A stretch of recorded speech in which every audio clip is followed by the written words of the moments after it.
Welcome to Voices of Impact, a show where dreams meet action and change makers unite. We are your co-hosts, Brad and Kathy Lambert of KBL Impact Partners. You can find us locally in your city on My Genre Radio FM, Monday through Fridays at 2 p.m. Central. Also, we are televised on Valuable Television Network at 4 p.m. Central and Urban Core Television at 3 p.m. Central. You can find all 100 plus stations on A2 Media under radio and television tabs. We are so excited to be with you today. Our guest is Kelli Best-Oliver. Kelli has worked in education in St. Louis for over 2 decades in suburban, charter, and district public schools. In 2019, she founded LitShop, a nonprofit organization dedicated to empowering girls through hands-on building and making. Kelli is passionate about literacy and equity in urban education and believes that all students are capable and deserving of rich, literate lives. Her work at LitShop allows her to help girls create their own means of construction and direct their hands-on learning. Kelli is a proud alumni of Truman State University and her 4 years on the TSU's women's soccer team that actually laid the groundwork for her belief in the power of women in pursuit of a common goal. She lives in the Carondelet neighborhood of St. Louis with her family. When we come back, we will be joined by Kelli Best-Oliver.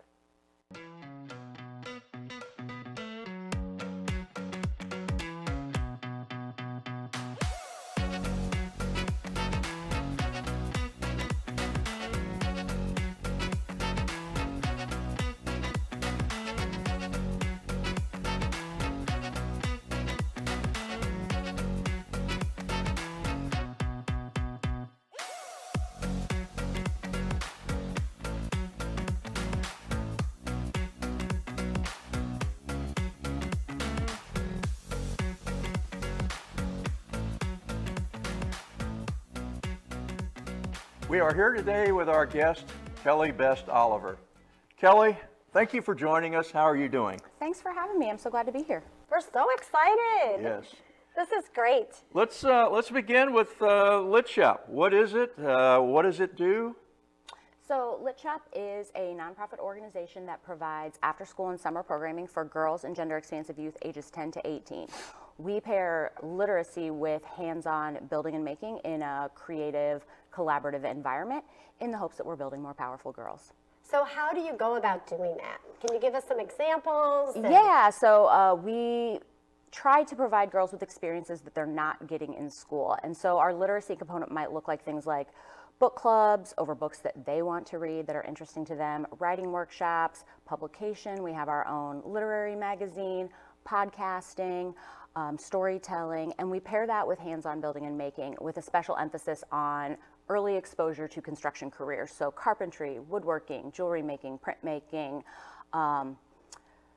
anything that we can get girls interested in that's interdisciplinary learning that gets them building with their hands, we want to do it. Wow, that's fascinating. Yeah. How did you even think about this, or how did you get this started? Yeah, I can't take credit for the idea of creating a female-centric space for girls to build. I visited a place in Oakland, California called Girls Garage, and they do a very similar thing where they are teaching girls how to build buildings and other, structures. And I visited there in 2018, and I thought to myself, somebody's got to do this in St. Louis, and if it's not me, I'm going to be really upset when somebody else does that. Did it have the for literacy kids. component It does also? not. We're the only organization that provides programming like that pairs literacy with hands-on building and making. That's amazing. What a well, combination. can you share again, what was the name of the program you looked at? It's called Girls Garage.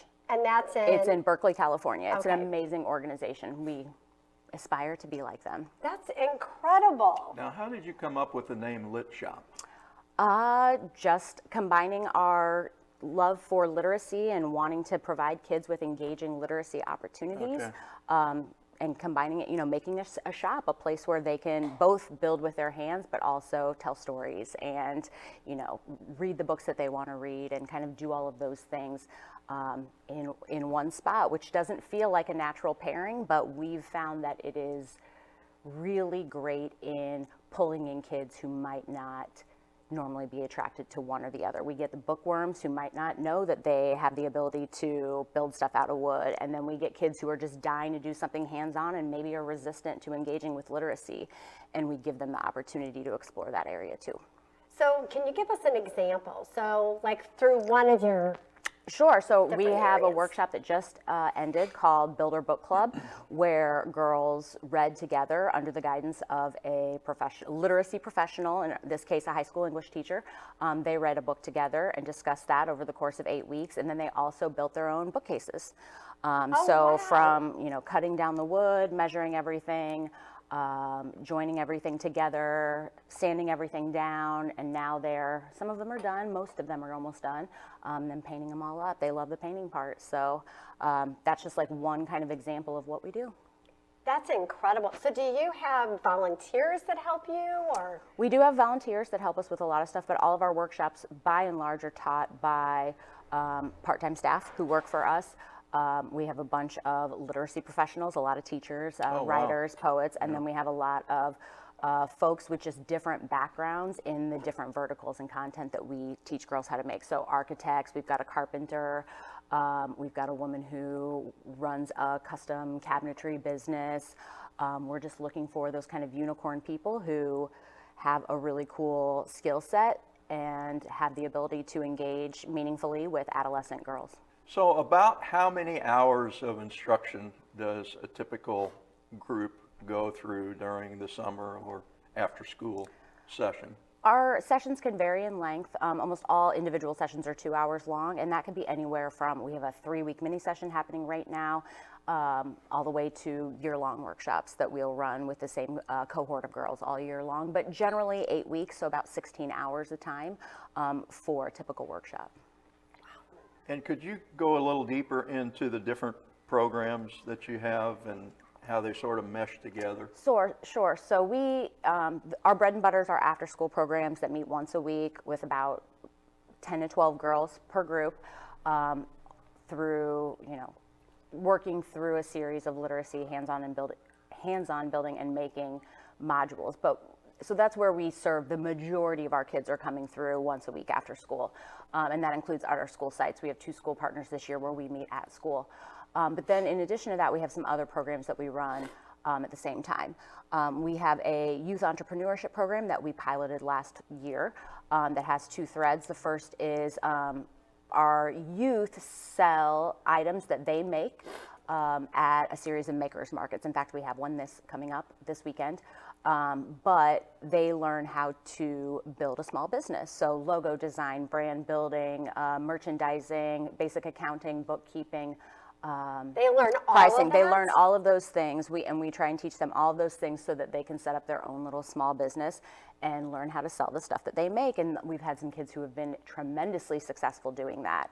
And we're looking to expand that program this year. So what are the age range, like, for example, of some of the youth that would participate in something like that? 10 to 18. So we had a very 10 successful... to 18. That's incredible. Yeah, so we had a very successful Makers Market to cap off our last year's entrepreneurship program, and we hosted it at the shop for the holidays. And we had 21 kids sell their handmade goods, and all of them made at least 10 sales, and over half of them made over $100. We had multiple kids You're who made kidding. Oh, that's $300, awesome. $400 in one morning at the market. And then the other thread of our entrepreneurship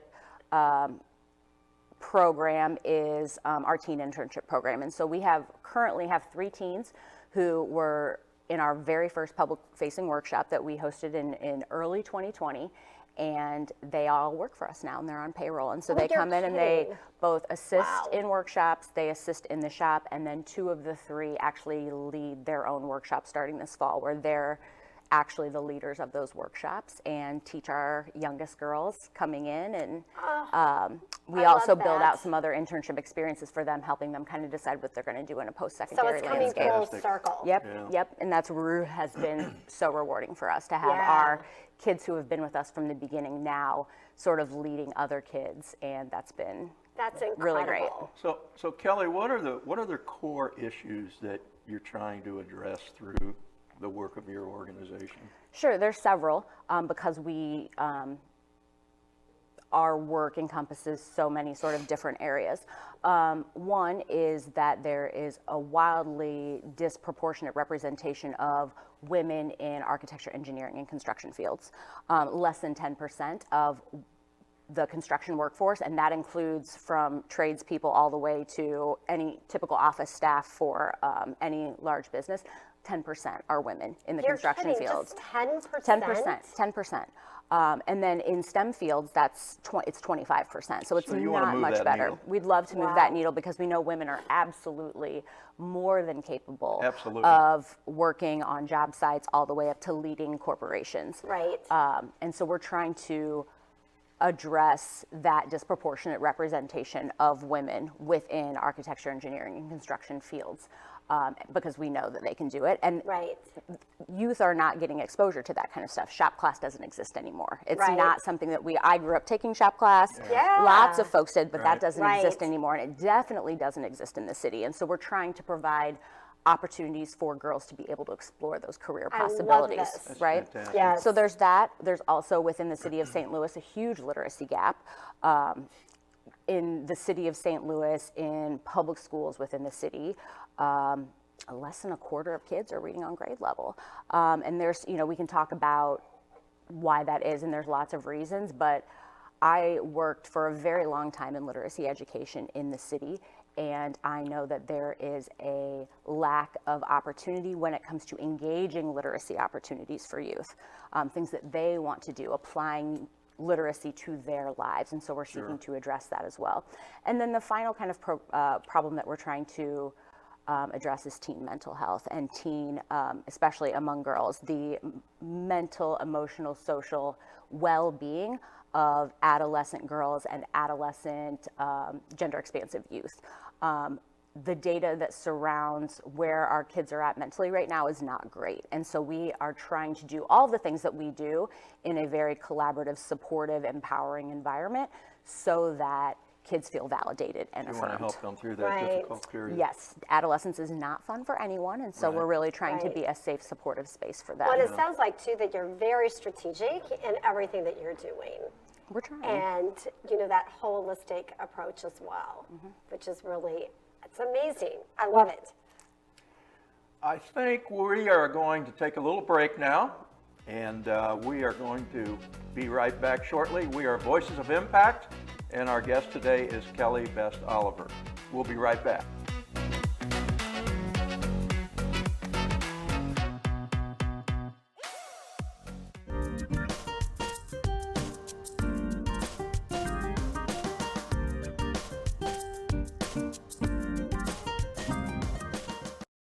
Hey, nonprofit leaders, Brad and I know that your time is valuable, and so is the work that you do.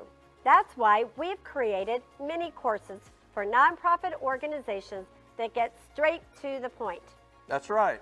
Each of our mini courses takes 30 minutes or less and dives into topics like building your budget, creating a fund development plan, writing successful grant applications, and having meaningful donor conversations. Perfect for busy leaders who want real results fast. So head over to kblimpactpartners.com to learn more. Start making a bigger impact and raising more money today.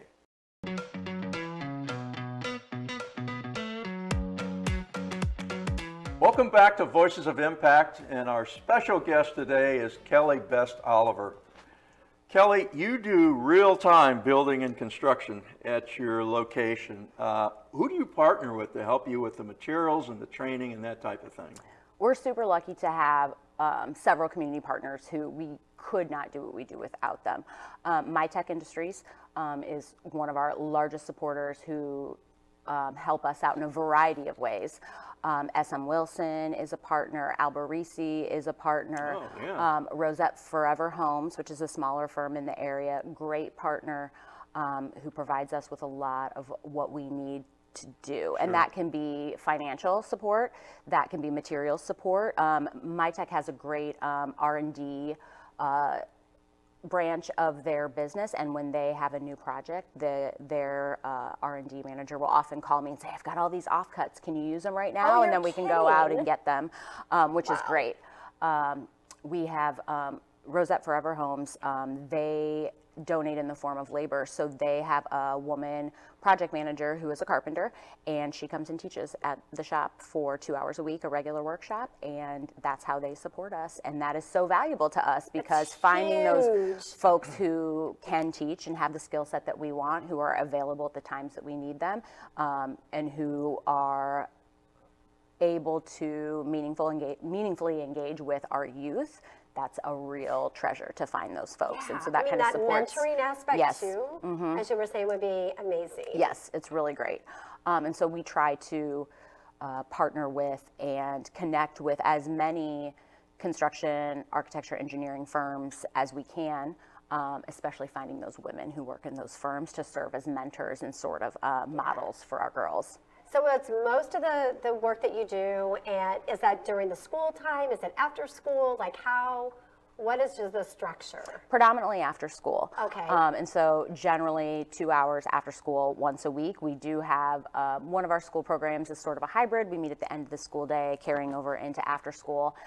So that's our bread and butter. And then we often will have just different one-off events that are, evenings, weekends, depending on what our kids want to do and what we've got going on the calendar. So when you do an after-school program, so is it like an enhancement, I guess, after school? I don't know what they call it. What do they call Enrichment. it? Yeah. Enrichment, right, okay.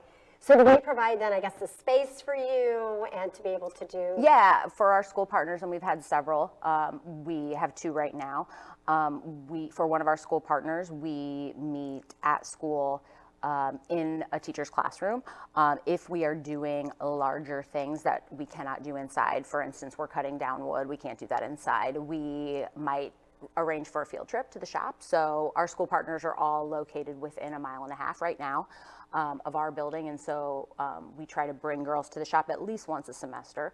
But then we also will have done things like set up in the parking lot, outside on the playground, setting up saws or whatever, to do some of the more messy, I guess, things that we do.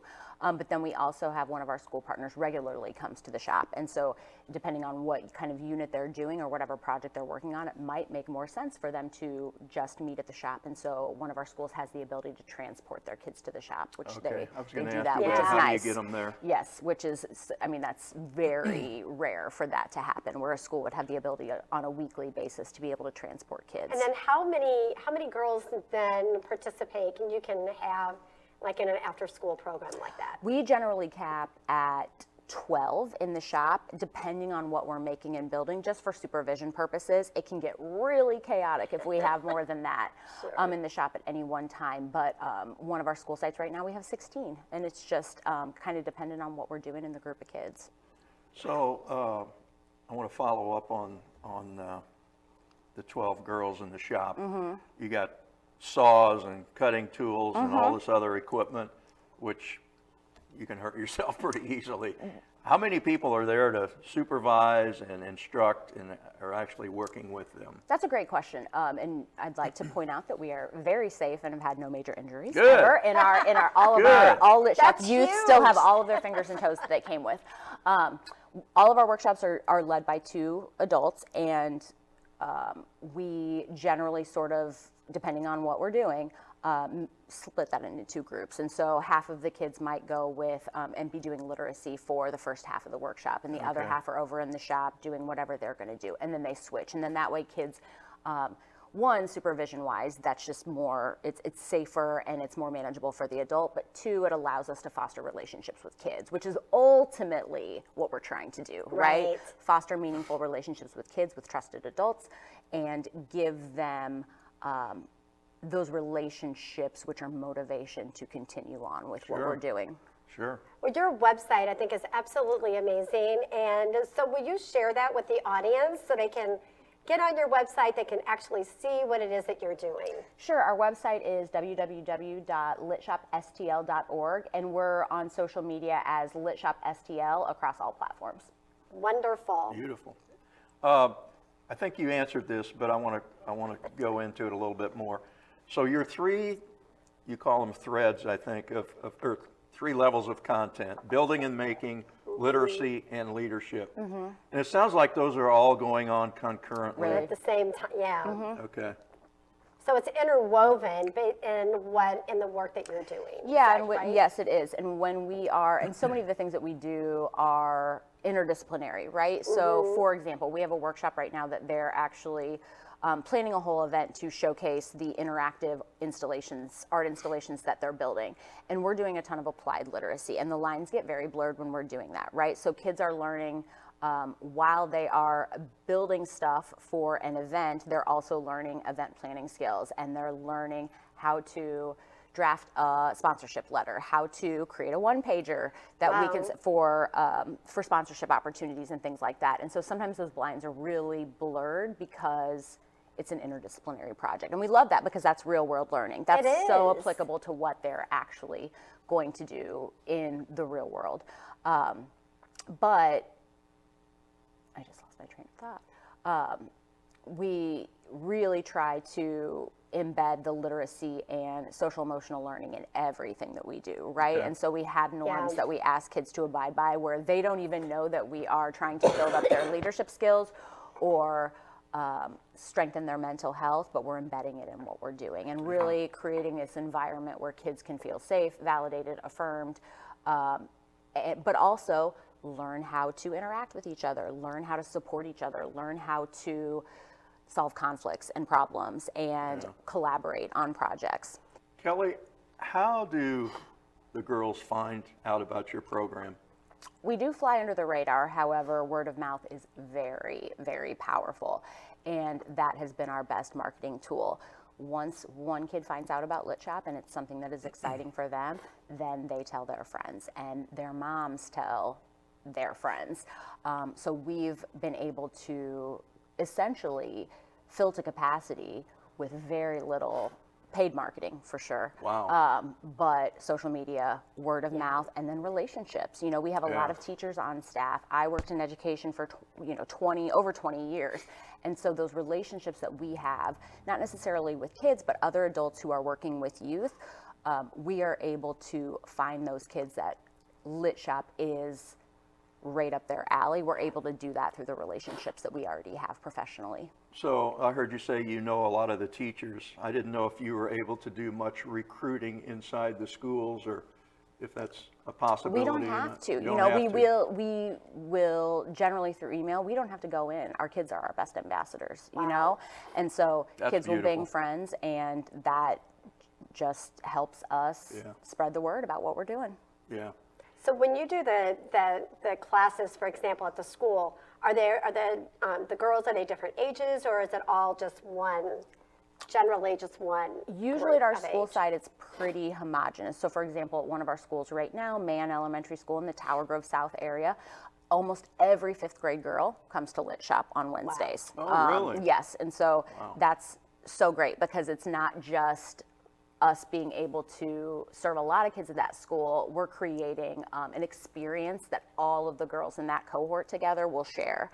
And then our other school partner right now, they serve grades 5 through 8, Marion Middle School, also in Tower Grove South, and all of their kids cycle through LitShop at some point because all kids there do after-school enrichment programs, and they have a very Great robust. Oh my goodness. They have a very Great robust relationship. after-school program for all of their kids, and so all Marion kids get to experience LitShop at some point over the school year, which is really great. I mean, that's amazing. It is. It's Yeah. really great. It really is. They're an amazing organization Yeah. to partner with. Any Yeah. special success stories to share? Yes. So one thing I'm really proud of, last year, our girls built 3 full-size sheds over the course of the year, 1 in the spring, 2 over the summer, that went to Habitat for Humanity homes. Oh, you're so there are kidding. homes in the region, there's 3 homes in the region that have a shed built by LitShop kids in their backyard. And that was those experiences were that's really, really fun huge. for kids. Oh I my learned a ton goodness. too through that. We love doing community partnerships. We call them community action builds, where girls get the chance to apply what they learn to solve a problem that another nonprofit or organization in the area is facing. We've got one coming up in a couple weeks. We partner with an organization called Gateway Housing Service Project. Yeah. Sure. Amazing folks who build mobility ramps for families who have medical needs. Insurance doesn't provide ramps for families. If you have a health issue where you now have limited mobility, your insurance is not going to cover a ramp. Wow. So there are people who become very homebound because of their health, simply because they can't get out. And our girls have built, I want to say we've done 4 so far. Oh my gosh. 4 ramps for 4 families ramps? in the area, That's great. all in partnership with Gateway Housing Yeah. Service Project. Perfect. Love this. Okay, we are now going to pause for a short break, and we will be right back with our special guest, Kelli Best-Oliver.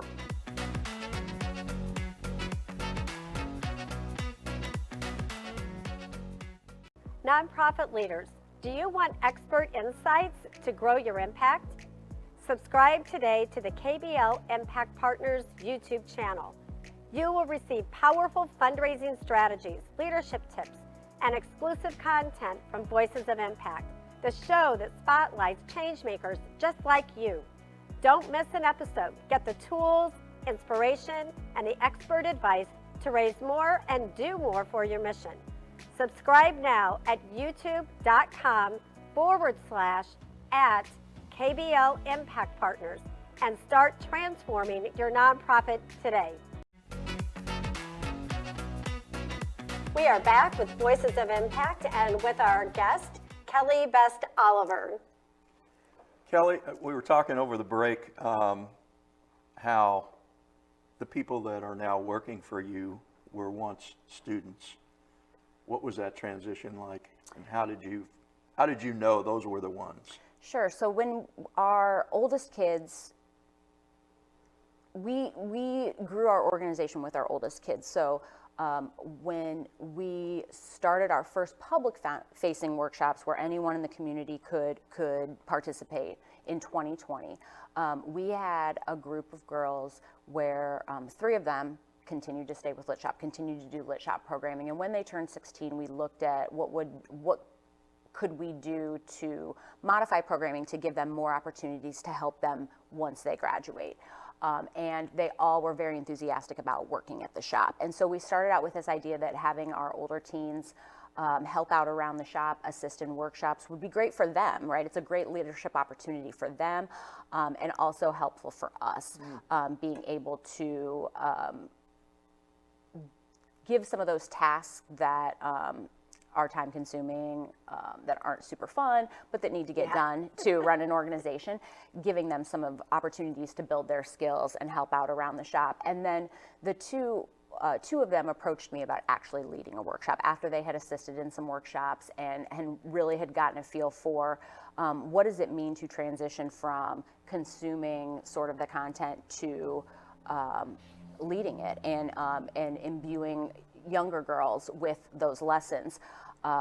We gave that a go, and they did great. And it has been such a privilege of my professional life to see kids that I met as very introverted 12-year-olds now just blossom into vocal, competent, capable leaders and empowering younger girls. Yeah. And it's they're like family to me, you know, and their Absolutely. family are like their families are like family to me now. Yeah. And I think that I hope that in 10 years we have a legacy of family-like relationships that we've had with our believe you girls will. who have stayed in our programs I for believe years. I believe that too. I mean, your passion, you can tell that you're so passionate about the work that you're doing, the love you have. So I have a question for you that, you know, thinking about when you started LitShop, were you working full-time? I was. Previously. So how did you take that leap? Like how did you do this? I was fortunate that, like I said, when I visited Girls Garage in Oakland, I was there as part of a fellowship for education professionals who were exploring different leadership opportunities. And I was fortunate that I had some folks from the organization hosting the fellowship to really encourage me and say, you can do this, it can be done, there's a need here, and here are all the steps that you should take to make that happen.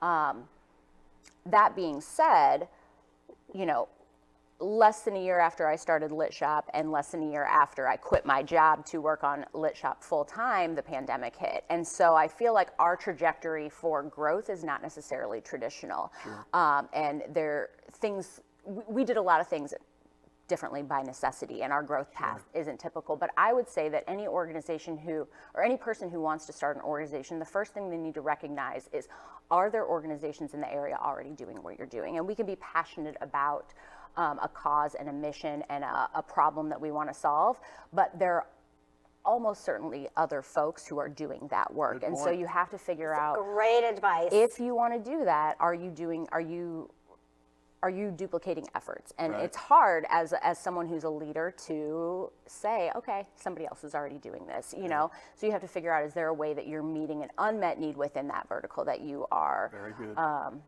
seeking to participate in.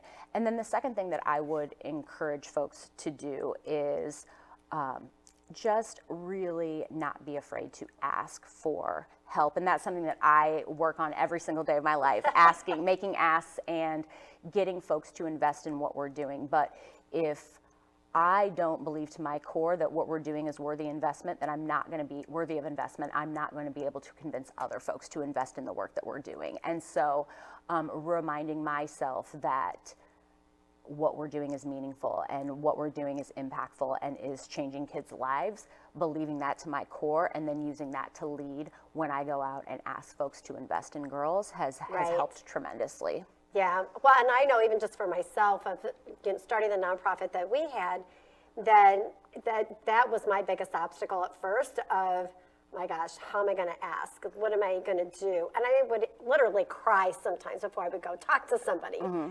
But what I realized, just exactly what you were saying, is that it wasn't about me. It was about the mission. Mm-hmm. And I think that's that big thing that once you can cross over that, and exactly what you have done, is that to take a look to say, this is our mission, this is what's happening. Mm-hmm. And you want other people to join you and to come along with you. And you've done that so beautifully. Oh, thank you.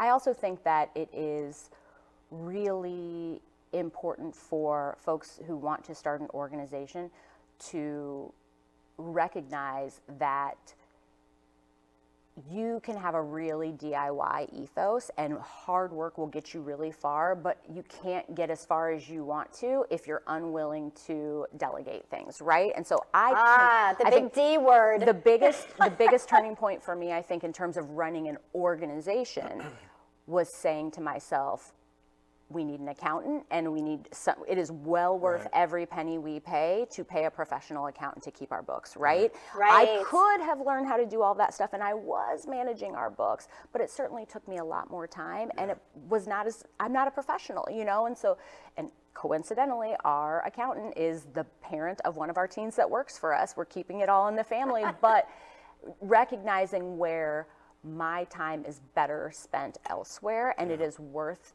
capital to invest in those services. Getting an accountant just changed everything for me. And it might not be an accountant for someone else. It might be an ops manager. It might be a development person, or whatever the case may be. But finding those people where you can take advantage of their efficiency, and it's well worth your money to do that. Yes. So what have been some of your challenges along the way? Always fundraising is going to be a challenge in development. The pandemic certainly was such a turning point and a pain point, because nobody knew what to do. It wasn't a problem that other organizations had faced before, and we could follow their roadmap. Everybody was sort of trying to figure out. There was absolutely no roadmap, and so that was a challenge. Funding is always going to be a challenge. I think that what we do makes a lot of sense in the context of coming to our shop and seeing us in action, but it might not make too much sense if you're not someone who doesn't work with youth, who isn't in education, who isn't intimately familiar with the mind of an adolescent girl. And so storytelling is always something that we're trying to refine so that other folks can invest in LitShop. Well, and I think the other piece that what I've observed from you, and just listening to you even today is just the importance of those partnerships and growing your organization, and how, you mentioned companies and other organizations. What other ways do you partner? One thing that we've done that has helped us spread the word, particularly in the architecture, engineering, and construction space, which is a huge source of partners for us in a variety of ways, is recognizing that underrepresentation of women in the fields means that women who do work in those fields don't get the opportunity to collaborate together in regular ways. I came from the world of education, which is predominantly female, and so it's very unusual for me to be out of a predominantly female space. And so we've, on a pretty regular basis, at least quarterly, have been hosting coffee networking events on Friday mornings for women who work in architecture, engineering, and construction. And where do you have those? We have those at our shop, and so I love that. It checks so many boxes for us. So first of all, we get folks into the shop to see what we're doing. If you come to LitShop, you will see what we're doing, and it makes so much more sense. And it is really powerful to physically be in our space. So there's that. 2, it brings women together from across this huge built landscape environment. We had one last spring where there were like 5 different female ironworkers who came to, we call them lattes at LitShop, who came to lattes at LitShop. And I was like, I didn't know there were this many of you. And they're like, we all work at different companies. We never get to be in the same space. So all the female ironworkers work together, right? Space for them. them. And so, and then it's just a great way to connect. It's such a great, we have some folks who are champions for us who are great connectors and who are always trying to do whatever the opposite of gatekeeping is, connect folks to other like-minded individuals. And that we just had one for Women in Construction Week on March 7th, and there was so much good connecting in the room. It's so great when you can meet someone and be like, immediately know exactly in the room who you want to connect them to. Yes. And so we feel like not only is this just a great way for us to spread the word about LitShop and get folks invested in what we do, but to connect and strengthen our network of folks who are supporting us. And you're helping them to, strengthen their network. Yes, yes. So it's not just you, I don't want to say taking, but it's not just you saying this is just for LitShop. You're actually creating that environment for other women, as you said, to network and cross-network. And it can be hard because these women might be the only woman doing what they do at their firm, or wherever they're working. Right. We've got a minute left. Talk a little bit about the shop. Where is it? How big is it? Sure. How long have you been there? And your website. Yes. So website, www.litshopstl.org. Our shop is in Botanical Heights, right at the intersection of Tower Grove and McCree. We're right next to Patisserie Choquette. If you know, you know. Fantastic bakery in town. 2,300 square foot. We have a wood shop, maker space, literacy lab. Anytime you come to LitShop, it is dealer's choice on what you might find us doing, but there's probably some machine running. We've been there for 2 years. We're on a 5-year lease, and we outgrew the space about 10 minutes after we moved in. So I love our location and our neighborhood, and we have great neighbors. But sometime in the next very near future, we're going to start looking for that next home so we can expand what we're doing. Love it. That is so cool. That is so cool. Okay, we are now going to pause for another short break, and we will be right back with our guest, Kelli Best-Oliver of LitShop.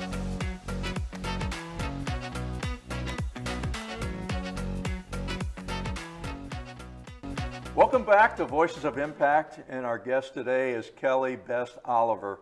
Kelli, we talked earlier about how word of mouth is really how you attract the girls. I'm assuming then there's some type of an enrollment or an assessment. How do you narrow the list down to those that really get selected? So we actually utilize an application process instead of a registration process, and we do that for equity reasons. Anyone who is a parent of kids knows that if you are trying to get your child into enrichment programs, particularly summer programs, it can be very dog eat dog. And so that is a level of privilege, and that's a barrier to access. If you don't have a parent who is poised at their laptop ready to click send the second registration opens up, then you're going to miss out on those opportunities. Right. And that is that is an equity issue. Yeah. And so we learned that very quickly at our very first workshop that was open registration to the public. We filled in less than 24 hours with all homeschooled kids, which is not something that we had anticipated. And so we had to take a step back and look and see how using a first come, first serve registration process was going to impact who gets access to our opportunities. And so once we realized that we could do whatever we wanted. We could utilize an application process, and it's not competitive. There's no essays, there's no interview, but what it does is it allows us to ensure that all kids sort of get an equal access to our programs. Sure. And are not given sort of a benefit or an extra sort of bump because they have a very engaged parent. And that's just how things are in youth programming. And so that has helped us. We have an equity goal to have the demographics of our workshop match the demographics of the population that we serve within the city of St. Louis. So it allows us to have a more diverse student group. And we have found that through our years of using the application process, we've never had to turn kids away where we couldn't give them an opportunity in the future. So it hasn't been anything where kids have lost out on opportunities because we use an application process. If anything, it just helps kids gain more equitable access. So it sounds like to me as well that if you had more funding, what would you be able to do? If we had more funding, we are at capacity for what we can do. And so if we had more funding, we'd be able to scale our work. We'd be able to have more school sites and more school partners. We'd be able to run more workshops. Eventually, we'd have a bigger space so that we could run workshops concurrently and serve more kids. As it stands in 2024, we served over 250 kids in our programs over the course of the year. In our current session, our spring 2025 session, we have 122 youth enrolled in our workshops over the course of the spring. We know we could probably do double that, maybe even more, but it's all about scale, and it's what can we afford to do. That's incredible. That is incredible. So besides funding, which we all need more always. of, what are some other ongoing needs that you have? Tools, materials, volunteers? Yeah, all of the above. We absolutely look for materials almost all the time, and we maintain on our website, there is a donation list because we have run out of space. I am a hoarder, a pack rat. I would love to just collect all of the donated supplies that folks have for us, but we just don't have the space for us, particularly when it comes to wood, right? Sure. Like wood takes up a lot of Yeah, it space, does. and so we maintain an online wish list that has things that we need. A lot of those things are not new things. They are very specific things we're looking for that you might have in your basement that we want to, you want to get rid of. We accept tool donations all the time. A lot of times though, especially now that we've had our shop for 2 years in our own space, we have a lot of the equipment that we need. And so for our Makers Market in December that we hosted at the shop, we also sold off a lot of our surplus tools. People will donate stuff to us, and some of that stuff we use, and then we get an upgrade or we get something nicer donated. Sure. Yeah. And we want to make sure that those tools still are put into use, and so we're able to generate a little bit of income for reselling that. But all of those materials and stuff we keep online, and we've had to be kind of intentional with what we're willing to accept just for space needs. But we're often accepting donations for all kinds of crazy weird things that I love folks it. might want to get rid of. List on the website, We which keep I it and think we is try awesome. to keep it maintained, and it's got, here's things that we're accepting at all times, and then here's projects we've got coming up, and here are the specific needs for those projects. Like our Carondelet food project, we're about ready to start looking at what are we going to need for that and finding out who can help us make that happen. Right. Well, and I think one of the things too that just really impresses me with the work that you're doing is how you are partnering with other organizations, just like you were talking about the Carondelet Food Patch. Yes. Can you share about what are you all doing? Yes, I love a collaboration, and we've been doing this on a smaller scale for these community action builds. And I live in Carondelet, big fan of living in our neighborhood, and we have an organization called Carondelet Food Patch that is essentially a community garden, but not in the sense where individual members of the community are going to have their own plots, but they've planted a living food forest down in Carondelet. And so, but one thing that they don't have is shade and sort of a structure for community events and gatherings in the garden. And so we are in the process of planning a 2-week design build institute for our girls this summer, where girls will get to help design with the help of Christner architects here in town who are donating their services to the project, designing and building a pergola down in Beautiful. in the Patch neighborhood in Carondelet. And so this is truly, truly a collaborative effort between us, the Carondelet Food Patch. We've got Christner donating their time. We've got Alberisi donating any heavy equipment that we need and concrete work, which we'll need. And so as soon as we get that design portion done, we'll be developing a nice list of the supplies that we need so our girls can build this pergola down in the food patch.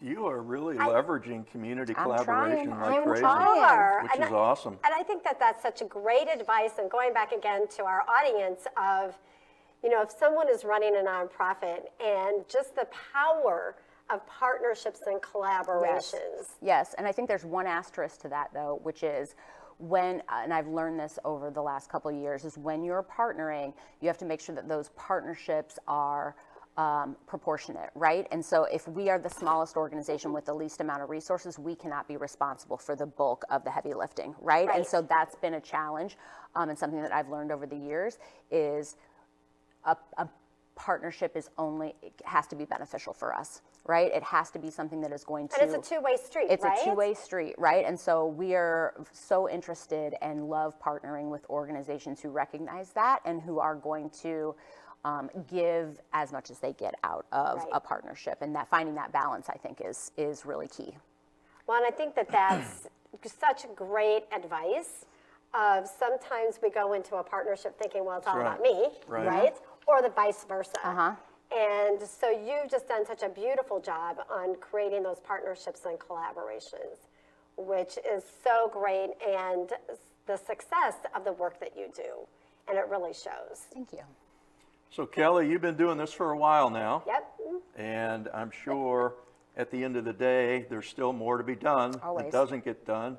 How do you take care of yourself and keep from burning And your out? family. That's a good question. Single mom, 2 kids at Not home? single mom. I have a husband. Oh, okay. Who does pull his weight, but there's a lot to be done with There's kids. a lot with a family. Yes, it is just, it's a lot. And I spend a lot of time at the shop. But one thing I'm excited for is my daughter's 9, and so next year, or this fall, she'll be old enough to be a LitShop kid. And so I think that's going to be That's really special exciting. that my daughter will be old enough to be at LitShop with me. But I think, I also like to make and build things, and I'm constantly trying to make and build things at the shop, and that's something that gives me a lot of sort of a break, a mental break. I'm a big reader, obviously, because, of LitShop, and so I'm constantly reading. I love a jigsaw puzzle, and now I'm loving, it's spring in St. Louis, and so being able to get outside and be out in the world and out in nature and then traveling, those are the things that kind of fill me up. Besides LitShop and my family, those things obviously build me up, but that provides me with a little bit of balance. So what advice would you give another nonprofit leader, or the leaders that are out there that are listening? What advice would you give them? I mean, I don't know that I'm super qualified to be giving anybody else advice, but I'd say there's 2 things. One is keep going, when things feel real tough, finding that little hint of whatever it is giving you dopamine. For me, it's our kids and the just unhinged things that happen at LitShop every week, that dopamine, and that keeps me going. But then the other thing is saying no, like saying no. Tell us about that. You can when you are trying to spread the message about what you're doing, you say yes a lot because you don't want to turn down an opportunity. But sometimes you need to be able to turn down an opportunity because it's not going to serve you. And it is okay to say no to things that are not going to grow your organization and are not serving your organization. And so it is okay to say no sometimes for the growth of your organization, for your own mental health and sanity. Well, that's all the time we have for today. Kelli, one more time, your website? www.litshopstl.org, and we're LitShop STL across all social media. Thank you so much. Thank you so much for having me, Brad and Kathy. This was so lovely. And that's all for today. Thank you for joining us, and we'll see you again. Bye. Thanks.